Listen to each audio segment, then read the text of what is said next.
Everybody. Welcome to today's live stream. I have COVID and I'm tired, so we're gonna do this fast. Okay, how are we gonna start this one, eh? Let's just go with the majors. Let's start with Ethereum. Ethereum has really been performing over the last few weeks with the Bitcoin pairing. Generally a good sign. I'm pretty confident that it's very clean on the intent of maintaining its UST value during this bearish period for Bitcoin. So I think there is good opportunity for patience. So with the Ethereum Bitcoin pairing, nothing on the daily chart really for us to latch onto, but the 4-hour chart is compressing quite cleanly. We see this initial spark off here. It's a very small expansion, which immediately fails and re-enters compression again. So for now, I think Ethereum is just waiting for Bitcoin to find stability before it actually gets around to any kind of significant trending. Yeah, let's talk about Bitcoin. Bitcoin's falling off a bit of a cliff this evening. New lower low, retesting our old wick from a while back.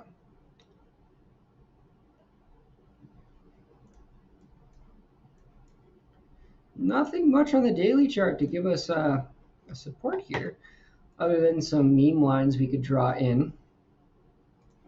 But I'm not inclined to trust those in the slightest.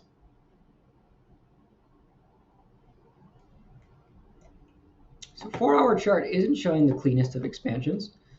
There is pretty significant noise on the 3-wave PM.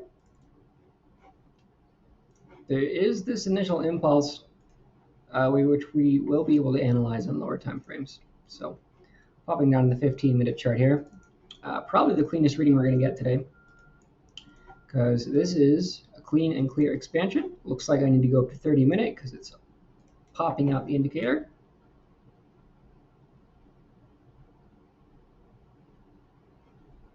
Okay, yeah, so we have this initial trend outside our 3.2 standard deviation, which is to be expected when you're starting a new trend. Looks like we're basing it off of the 350. So essentially, we are just looking at this pivot right here. And as long as we're below that, which is very far away, we are in a bearish trend.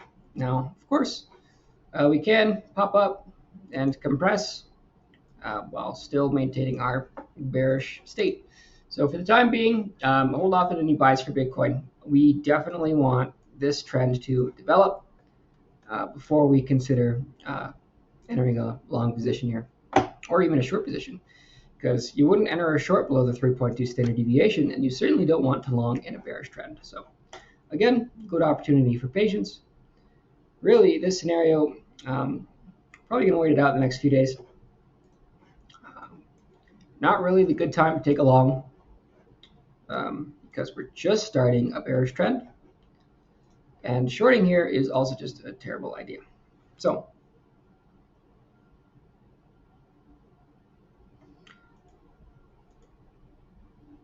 yeah, nothing to signify support on the higher time frames.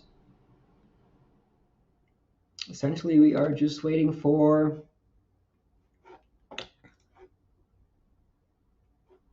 contact with the lower time frame pivot.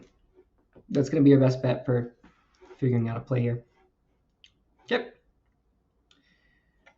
I am going to do one live stream question, CQT.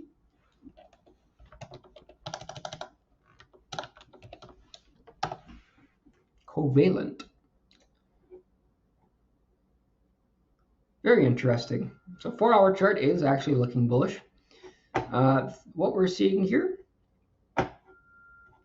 is active bullish mean reversion.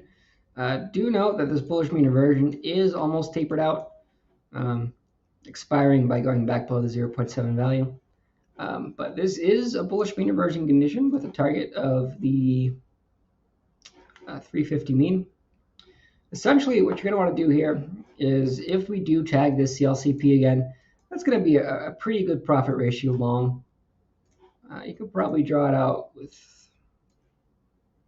just off of the CLCP here. So maybe 3.5% stop loss, and then you just go to the swing high, the CLCP. So pretty clean chart. All right, folks, that's going to be it for tonight. I need to get some sleep. I'll talk to you all within